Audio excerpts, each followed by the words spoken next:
continuer à utiliser les techniques qui ont servi à des membres de la communauté et qui continuent aujourd'hui aussi, parce qu'il y a beaucoup de gens qui ne sont pas encore revenus dans les synagogues, d'abord, de par leur âge, par leur fragilité, etc. Et il y a surtout des gens qui n'ont jamais eu ce privilège d'avoir une synagogue dans leur entourage, qui vivent dans ce que j'appelle les déserts du judaïsme en France, où il n'y a ni synagogue, ni communauté. Et on a pris contact avec beaucoup d'entre eux qui se trouvent dans des communautés perdues, dans des endroits où il n'y a pratiquement rien sur le plan de la vie juive. Et il y a aussi ceux qui sont en déplacement, il y a aussi des personnes malades, il y a aussi des personnes qui ont, oui, une synagogue, mais qui n'ont pas minyan, tous les jours. Eh bien, voilà, on continue à diffuser l'office avec minyan. Ça leur permet de répondre à un kaddish, de répondre à la kedusha, de prier en même temps avec nous. Et ça s'appelle comme s'ils priaient en minyan, d'entendre la lecture de la Torah, de réciter un kaddish pour eux, quand ils ne peuvent pas eux-mêmes se déplacer, faire une ashkava pour leurs défunts, faire une bénédiction, etc. Voilà, on a continué cette idée et elle sert la communauté. Si des membres de CREI ont aussi,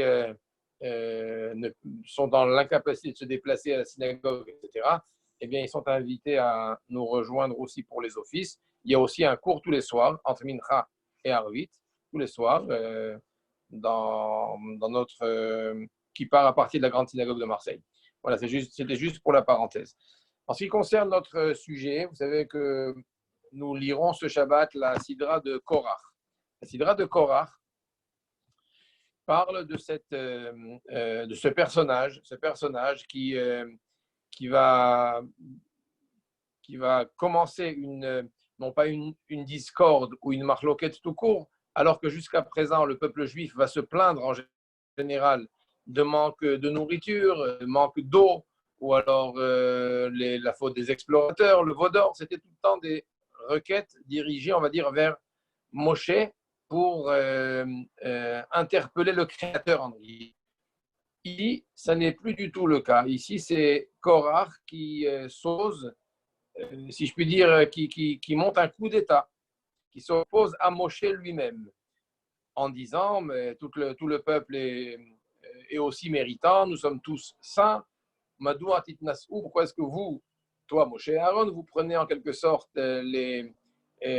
entre guillemets, tous les postes, tous les honneurs, et les autres sont laissés en marge. Nos maîtres disent que Korach était un homme extrêmement sage, extrêmement intelligent.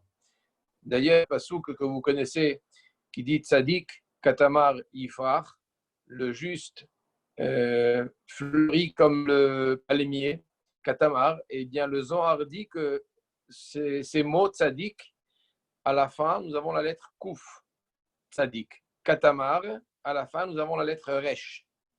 Et Yifrach, on a la lettre Het à la fin. Sofet Evot, c'est Korach. Pour dire que Korach aussi était considéré, selon nos sages, comme un tzaddik. Il avait ce que l'on appelle le Ruach HaKodesh, c'est-à-dire la possibilité de prévoir et de voir aussi les choses avant qu'elles ne se produisent. Et ce qui va étonner nos sages, c'est Korach Mara'a Lishtut Zo. Rachid, dans son commentaire, va nous dire, mais qu'est-ce qui lui a pris? Est-ce qu'il ne savait pas que c'était une guerre perdue? Il s'agit quand même d'un homme qui met en cause la direction de Moshe Rabbeinu, la nomination de Aaron à Cohen, alors que c'est Dieu qui demande à Moshe de le nommer, Aaron le grand prêtre. Korach s'oppose en fait à Moshe qui a fait sortir les Hébreux d'Égypte, qui a prodigué d'énormes miracles, des prodiges exceptionnels. Tout le monde a vu que Hachem parlait à Moshe. Korach avait-il réfléchi à tout cela? D'autant plus qu'il entraîne avec lui des acolytes, 250 personnes, tous, Kulam Anashim, c'est marqué, Va Anashim, Bene Israël, Hamishim ou Mataim, Nesi'e Eda, Kiri'e Moed Anshechem. Ça veut dire que c'était tous des personnalités importantes, Nesi'e Eda, des princes des tribus, Kiri'e Moed Anshechem, des gens d'une grande renommée. Quel était le discours par lequel il a pu entraîner et convaincre autant de gens à le suivre presque dans une impasse. Nos maîtres disent, et c'est Rachid dans son commentaire qui va dire Mara alishtut zo, quelle était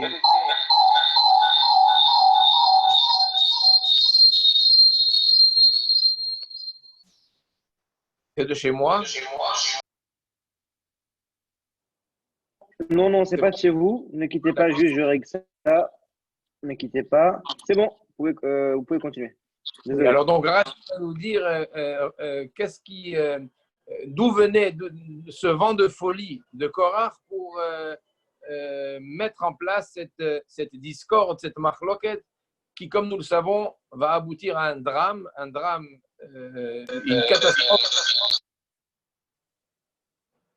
Un drame et une catastrophe où lui et toute son assemblée, sa famille, ces 250 personnes et acolytes vont tous périr dans ce drame-là. Mara'a, quelle était la raison? Et Rachid nous dit Enno itato, c'est-à-dire que son œil l'a trompé. Enno itato, son œil l'a trompé. Alors, les commentaires relèvent la question suivante. Pourquoi il y a marqué son œil? On a deux yeux, donc un ave, ce sont ses yeux qui l'ont trompé, son regard faussé de la situation qui peut-être a été à l'origine. Pourquoi on le dit au singulier, Enno? Je voudrais juste, avant de donner une interprétation, j'ai fait le test tout à l'heure et j'ai vu que ça marche. Vous savez qu'on a deux yeux et grâce aux deux yeux, on a une vision globale de ce que nous avons devant nous.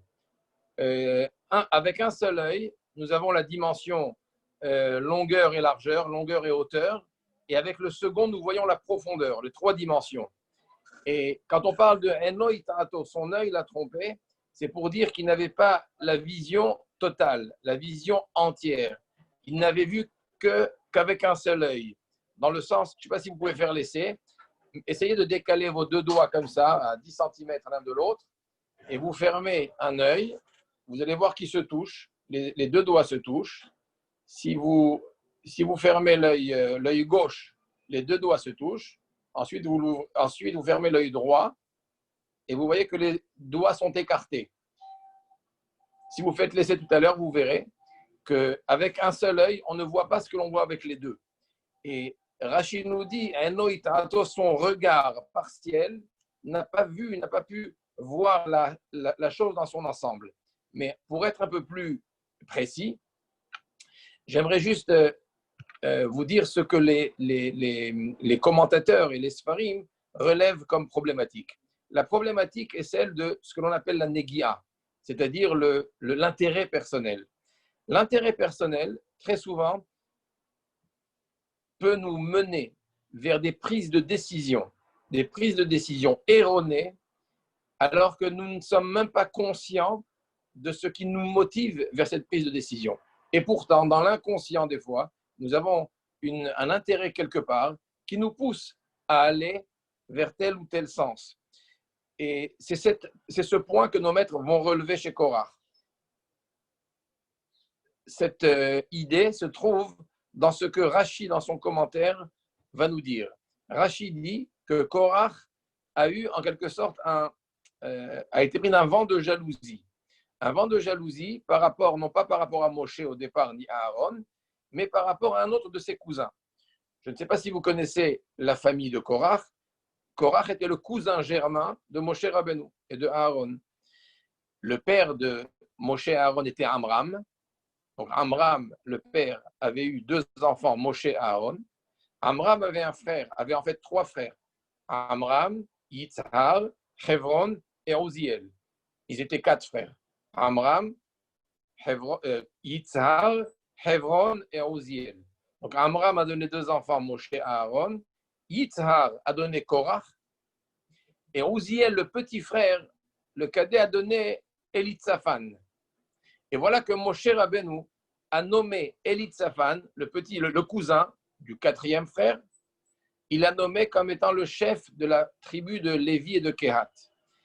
Et donc Korach s'est dit que Moshe ait pris la direction, qu'il ait donné la le sacerdoce, la Keuna à Aaron, encore je comprends, ils sont les enfants du premier frère, mais que l'autre rôle soit donné à Élitsaphan, le fils du quatrième, ça ne me convient pas. Et je suis moi, Korach, le fils de Yitzhar, le fils du deuxième frère. Et c'est à moi que revenait ce rôle. C'est-à-dire que, en quelque sorte, l'intérêt personnel qu'il avait dans cette affaire l'a éveillé, l'a poussé, l'a stimulé à mettre en doute toute la direction de Moshe. Au début, c'est un intérêt juste pour une place, et au final, c'est l'ensemble qui est controversé, c'est toute la direction qui ne va pas, et il arrive et il réussit à convaincre avec lui 250 personnes. Qui étaient ces 250 personnes? Elles étaient toutes de la tribu de Réhouven, et nos maîtres disent qu'ils étaient tous des Bechorot, des premiers-nés, et les premiers-nés, eux aussi, avaient une place dans le tabernacle, dans le travail, on va dire, sacré, et voilà qu'après la faute du Vaudor, cette place leur a été, on va dire, enlevée et donnée aux Lévi'im, aux Lévis. Avant les Lévis, c'était les premiers-nés qui avaient ce rôle. Ces 250 acolytes étaient tous des premiers-nés de la tribu de Réhouven qui ont eux aussi réclamé, en quelque sorte, de rétablir les choses comme elles étaient avant, en vertu de leur statut de premiers-nés et donc de ce droit qui leur revenait selon leur pensée. Encore une fois, l'idée de l'intérêt personnel qui précède, l'intérêt qui précède la pensée et qui fait agir dans un sens qui va les mener au final vers leur mort. Mais ils n'ont pas eu la lucidité de réfléchir aux causes et aux raisons qui les poussaient à cette marloquette, cette discorde inutile qui va les mener vers leur perte. Le même élément, on le retrouve dans la paracha de Shlach. Et avant de le dire, j'aimerais juste vous raconter ce qui s'est passé dans la ville de Livourne, en Italie, il y a quelques décennies. Il y avait dans la communauté un désir de construire un nouveau mikvé pour l'immersion des femmes, puisque la communauté prenait de l'ampleur, il fallait un mikvé un peu plus moderne. Et donc, il y a eu une discorde au sein de la communauté. Où fallait-il créer ce mikvé? Où fallait-il le construire? Est-ce au centre-ville, là où se trouvait la grande synagogue, trouver un terrain, ou alors plutôt en périphérie? Alors, les uns disaient dans le comité qu'il fallait le mettre au centre-ville parce que c'est plus convenable, c'est plus honorable. Bon. L'autre dit, mais au contraire, le mikvé, il faut qu'il soit discret, on va le mettre dans la périphérie. Et en plus, là-bas, le terrain est beaucoup moins cher et l'argent de la communauté, c'est sacré, il faut tenir compte, etc. Et voilà que la marloquette dans la communauté allait en s'amplifiant. Il y a eu deux clans et on se bagarrait. Est-ce qu'il faut acheter ce terrain ou il faut construire ici? Le Rav, qui a été missionné par le gouverneur de la ville de trancher l'affaire, a commencé à chercher quelles sont les causes, mais pourquoi les uns s'entêtent à ce que ce soit ici et les autres s'entêtent à ce que ce soit là-bas. Et quand il a creusé et qu'il a eu des contacts avec les propriétaires des terrains, etc., il s'est rendu compte quoi? Il s'est rendu compte que le premier était effectivement un proche d'un des membres du comité qui favorisait la vente de ce terrain-là, moyennant aussi une commission, je ne sais quoi. Et donc le Rav a commencé à comprendre que tout était une question d'intérêt. Et c'était exactement la même chose de l'autre côté, dans l'autre terrain. Il y avait d'autres centres d'intérêt pour d'autres membres. C'est-à-dire que dans la réalité, très souvent, on est mené à prendre des décisions en fonction de la négia, en fonction de ce qui nous touche en nous, de ce qui est dans notre conscient, ou parfois et souvent dans notre inconscient, nous mène ou nous pousse vers telle ou telle direction. Et c'est un petit peu cela ce que le Rashi nous dit. Korach, son regard partiel, ou en quelque sorte, ce qu'il réclamait comme étant indu à ses yeux, mais ayant une vision partielle de la chose, puisque lui, à ses yeux, il pensait que c'était plus juste qu'il prenne la tête de la tribu de Kehat et de Lévi, et non pas son cousin Élitsaphan, qui était bien sûr, encore une fois, plus éloignés que lui du poste. Mais dans la réalité, ça c'était, on va dire, la partie visible de l'intérêt. Mais la partie cachée de l'intérêt était en fait la contradiction et la controverse envers Korach et envers Moshe. Et je voudrais vous expliquer ce que la Mishnah elle dit. La Mishnah dit que la controverse ou la contradiction, non seulement elle n'est pas négative, mais elle est même légitime, nécessaire. Parce qu'une contradiction élargit les perspectives de réflexion.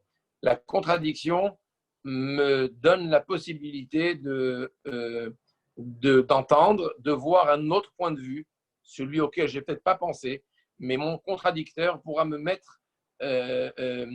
montrer, on va dire, des éléments qui étaient totalement ignorés. Et la contradiction, elle est encore une fois bénéfique. La Mishnah va dire, ça s'appelle machloket shehi leshem shamaim. C'est une discorde ou une contradiction ou une querelle qui est au nom du ciel. Et la Mishnah dit, par exemple, Shamaï et Hillel. Hillel et Shamaï, comme on le sait, se chamailler souvent en ce qui concerne la halakha. Est-ce que c'est pur ou impur? Est-ce que c'est kasher ou non kasher? Est-ce que c'est permis ou interdit? Et la halakha est comme Bethel.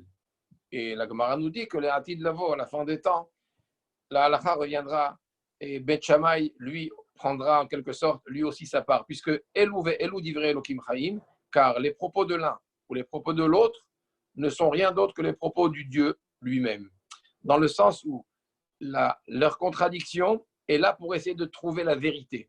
Quelle est la volonté du Créateur? À ce moment-là, je pense qu'il faut faire ceci, l'autre il pense qu'il faut faire cela. On ne met ni en cause le Créateur, ni son message, ni sa Torah, ni la mitzvah. Toute la question, elle est, est-ce que c'est tel détail qu'il faut mettre en place ou tel détail?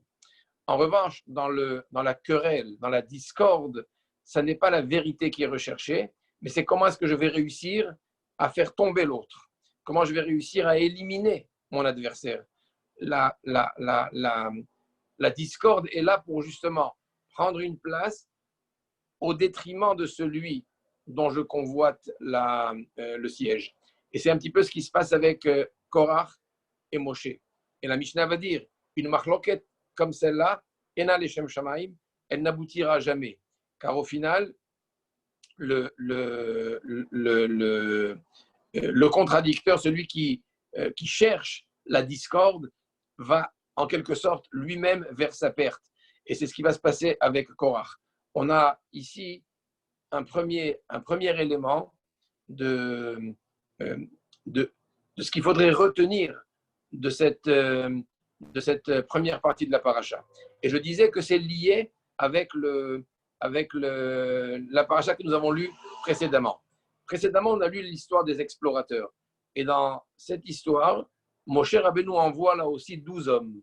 12 hommes pour explorer la terre d'Israël et pour ramener en quelque sorte des plans de la façon dont il faudrait faire la conquête. Ils reviennent après 40 jours de visite et ils ramènent les éléments qu'ils ont vus. Ils vont dire pratiquement que la vérité. Ils vont dire que Gam Zavat Halav Udvash, la terre, c'est une terre où coule le miel. Vezé Piria, ils vont montrer les fruits qui vont emporter d'Eretz Israël, des fruits gigantesques, une bénédiction particulière. Sauf qu'ils vont rajouter quelque chose. Ils vont rajouter Ephes Kiaz Haram. Toutefois, le peuple qui habite cette terre est très puissant. Les villes sont fortifiées. C'est-à-dire on a dit toute la vérité, et à un moment, on a rajouté mais. Toutefois, ça sera difficile. C'est-à-dire que pour être écouté, il faut d'abord dire le vrai. Il faut dire la vérité. Et à un moment, quand je mets un bémol, alors ce qui va suivre est aussi entendu. Ils ne sont pas venus en décourageant le peuple en disant c'est mauvais, c'est quelque chose qui ne correspond pas. Tout est très bien, sauf que. Et nos maîtres disent comment se fait-il que ces 12 hommes qui étaient là aussi des hommes importants, la Torah les désigne comme les chefs des tribus, eh bien 12 hommes vont échouer dans leur mission, sauf 2 d'entre eux, Kalev et Yehoshua. deux vont réussir et vont dire que ce que disent nos amis n'est pas vrai. Nous pouvons faire la conquête. Ils vont, eux, focaliser sur tous les miracles qu'ils ont vécus depuis la sortie d'Égypte jusque-là. Et ils vont dire, si on a eu l'aide de Dieu jusqu'ici, Hachem ne nous laissera pas en fin de parcours et il nous aidera à conquérir la terre qu'il nous a promis. Mais bien sûr, les 10 vont les faire taire en disant, et le peuple va pleurer, et le peuple... Le Mefarshim pose la question et demande comment se fait-il qu'ils se soient trompés. Comment se fait-il qu'ils aient eu cette attitude? Et c'est d'autant difficile à comprendre que lorsque on lit la Haftara, quand on a lu Shabbat la Haftara, on a lu la Haftara, celle de Yehoshua. Josué, lui, 40 ans après, va lui faire rentrer le peuple en Israël. Et lui aussi, avant de faire la conquête de Jéricho, il envoie 2 explorateurs. C'était Kalev Ben Yefouné, c'était ce vieil homme qui avait 80 ans et qui avait participé avec lui à la première délégation, celle de Moshe, et un deuxième qui s'appelait Pinchas, fils de Elazar, fils de Aaron à Cohen, un jeune, une vingtaine d'années. Le jeune de 20 ans et le vieux de 80. Et il va leur dire, allez-y, faites-vous passer pour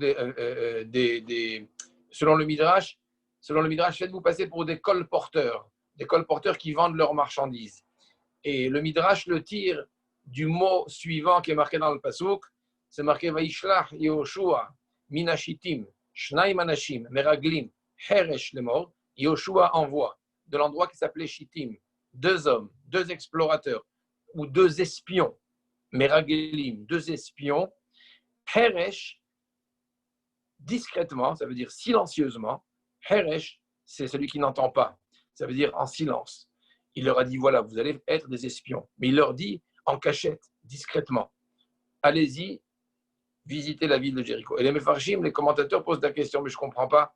On a besoin de stipuler que Yoshua envoie des espions dans la discrétion. Encore heureux. On n'a jamais vu un espion qui a un badge espion sur son veston. Ça ne va pas avec la mission, avec la fonction. Évidemment, c'était en cachette. Pourquoi le Passouk a besoin de dire qu'il les a envoyés discrètement?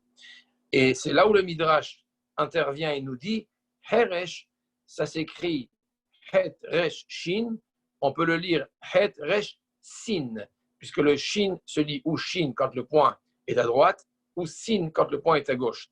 Et ça change tout. Si c'est Heres, alors Heres veut dire l'argile, la poterie, la marmite. Yoshua leur a dit, selon le Midrash, vous allez vous faire passer pour des colporteurs et des vendeurs de poterie. Et les Mefarshim du Midrash posent la question, pourquoi des colporteurs, des vendeurs de marmites et de poterie? C'est d'ailleurs un peu lourd pour un bonhomme de 15 ans. Il pourrait leur dire, vendez des parfums, vendez des petites pierres précieuses, je ne sais quoi, c'est plus facile à transporter. Pourquoi des marmites et des ustensiles en argile qui pèsent très lourd? Le Midrash dit que la marmite, elle symbolise quelque chose de très fort. Et Yehoshua, justement, voulait qu'ils aient un rappel constant durant toute leur mission pour ne pas que eux aussi, ces 2 hommes, fassent la même erreur que les 12, 40 ans auparavant. Les 12, s'ils se sont trompés, selon le Zohar, là aussi, c'était pour une question d'intérêt personnel.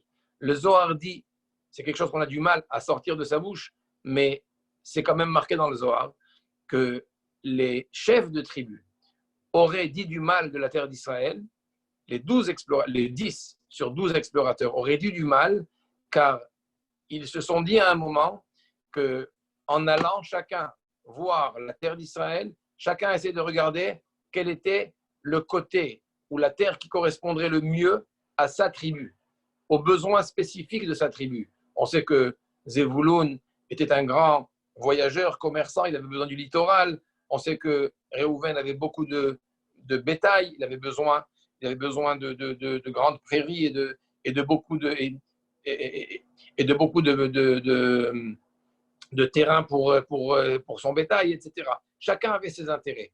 Et le Zohar dit qu'au fur et à mesure, l'intérêt collectif, national a été oublié et on a commencé à réfléchir à l'intérêt de sa tribu.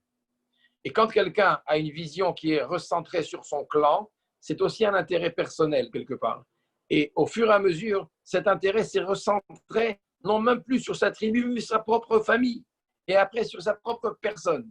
Et le Zohar va dire, oui, les Meraglim se sont dit, peut-être qu'en quittant le désert et en entrant en Eretz Israël, on perdrait notre chaise. Qui dit que nous serions encore valables et encore à la tête des tribus une fois que nous serions en Eretz Israël?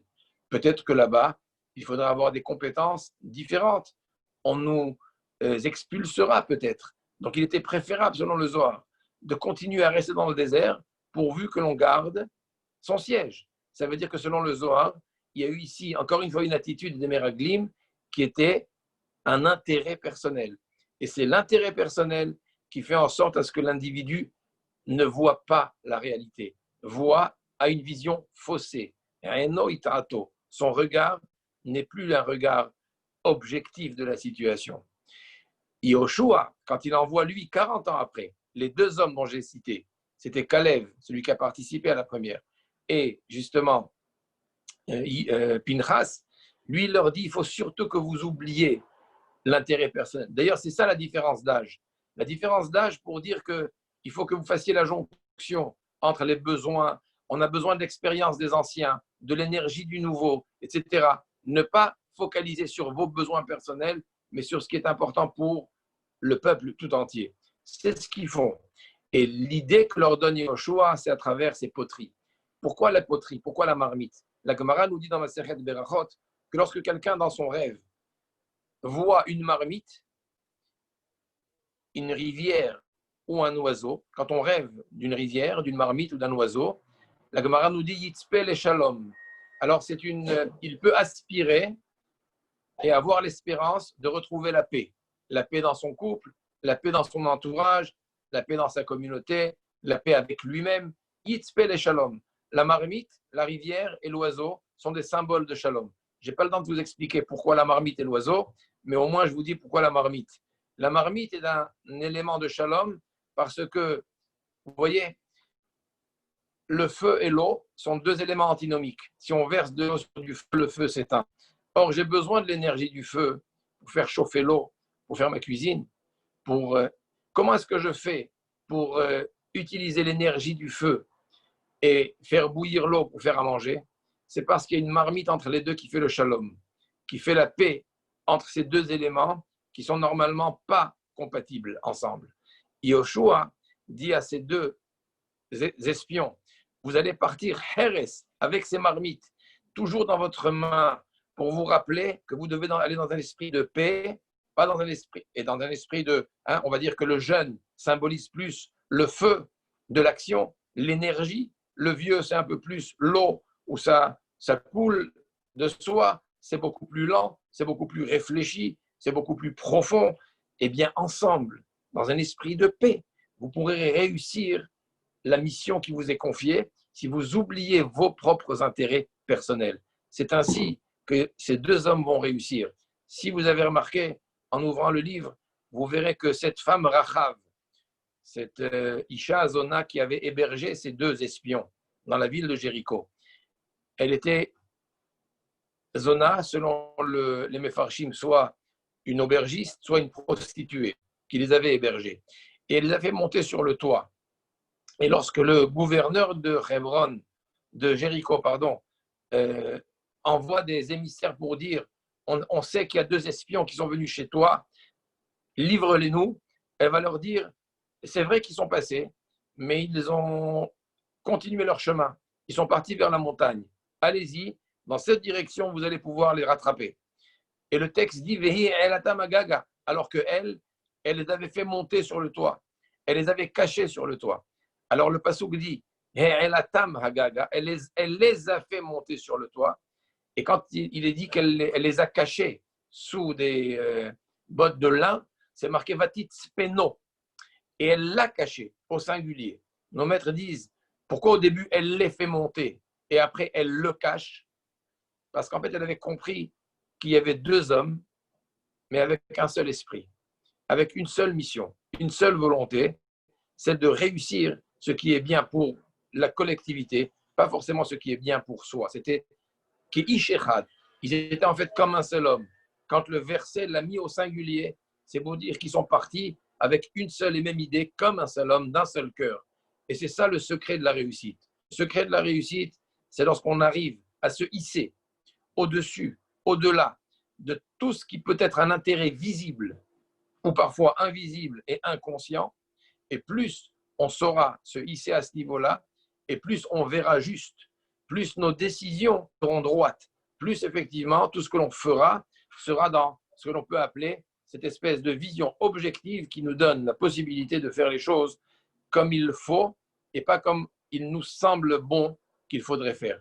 Ça, c'est un des éléments que l'on peut apprendre de la juxtaposition de ces deux parachiotes, de Korach et des Meraglim.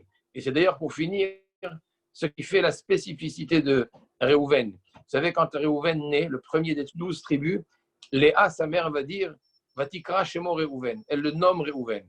Pour quelle raison? Le passouk dit Kira Hashem Beroni. Ra'a, c'est voir. Hashem a vu ma tristesse. Il a vu que j'étais pas la femme la plus aimée.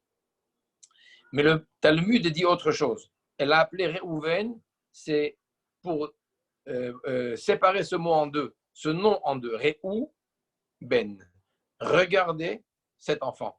Regardez cet enfant en disant, regardez la différence qu'il y a entre lui et le fils de mon beau-père. Le fils de son beau-père, c'était Esav. Ésaü, on sait, il a vendu son droit d'aînesse à Yaakov. Il a vendu de plein gré. Il a reçu l'équivalent. Et malgré tout, Esav a toujours voulu tuer Yaakov pour cela. Il ne lui a jamais pardonné, alors qu'il avait vendu. Réhouven était le premier-né. Et ce droit d'aînesse lui a été enlevé. On l'a privé du droit d'aînesse après sa faute, et on l'a donné à qui? À Yosef, le premier-né de Rachel, la deuxième épouse de Yaakov. Donc le droit d'aînesse lui a été enlevé de force, a été donné et attribué à Yosef. Alors s'il y a un parmi les tribus qui pourrait en vouloir à Yosef, c'était bien Réhouven. Or, qu'est-ce qu'il y a marqué dans le texte? Que lorsque les 9 frères veulent tuer Yosef, qui est celui qui va le sauver? Vaishma Réhouven, Vayatzileu miyadam. Réhouven entend et il va tout faire pour le sauver, pour le ramener à son père. Et quand il revient, il ne voit pas Yosef dans le puits, il déchire ses vêtements, il pleure. Comment c'est possible? Comment est-ce possible que ce soit justement lui, alors qu'il avait tout intérêt, naturellement, en quelque sorte, de voir Yosef disparaître pour pouvoir récupérer son dû, son statut? Et bien justement, c'est parce qu'il savait qu'il était intéressé, sachant qu'il avait ce qu'on appelle cette négia, sachant il était conscient qu'il avait quelque chose à reprocher à Yosef ou à en vouloir à Yosef, il s'est donc disqualifié pour porter le moindre jugement à son égard. Il s'est mis de côté totalement. Les autres, eux, qui n'ont pas vu cet intérêt personnel qui les touchait, ont été prêts à le condamner parce qu'ils pensaient que Yosef empiétait sur leur domaine. Quand est-ce qu'on peut voir vrai? Quand est-ce qu'on peut dire vrai? Quand est-ce qu'on peut se décider de façon juste? C'est lorsqu'on est capable de se hisser au-dessus, au-delà de toutes les considérations personnelles, de tous les intérêts qui pourraient nous pousser à telle ou telle décision. Et c'est ainsi que la paracha nous donne ce message, à la fois sur Korach, en même temps sur les Meraglim, par la juxtaposition de ces deux parachiotes. Je pense que j'ai déjà été un peu trop long, j'ai dépassé l'heure. Donc, s'il y a une question, je veux bien. Sinon, je vous souhaite une excellente soirée et peut-être à une autre fois, si Dieu veut. Merci beaucoup, Rabouana. Et c'était un grand plaisir pour nous. Je voudrais juste vous demander, juste pour conclure, si vous pouvez bénir toute la Keïla. Le créer, s'il vous plaît. הקדושים, אברהם, יצחק, יעקב, משה ואהרון, יוסף, דוד ושלמה, הוא יברך וישמור את כל הקהל הקדוש הזה, קהילת קרי. מלכה דעלמא יברך ידכון ויזכה ידכון. ישמור כל צרה ועתה, ויאמר אדוני בשעתכם ויגן בעדכם, ויפרוס סוכת שלמה עליכם, ויטע ביניכם אהבה ואחווה, שלום ורעות, ויסלק שנאת חינם מביניכם, וישמור על הגויים מהרה מעל צוואריכם, ויקיים בכם מה שכתוב, אדוני אלוהי אבותיכם, יוסף עליכם ככם 1000 פעמים, ויברך אתכם כאשר דיבר לכם, וכן יהי רצון ונאמר אמן. Amen. Amen. Merci beaucoup, Rav. On espère vous voir un jour, Bezrat Hashem, Une prochaine fois. Physiquement à créer. Avec plaisir. Kol Bonne Tov soirée. et Gdebel à Marseille. À très bientôt. Merci. Merci beaucoup. Alors voilà.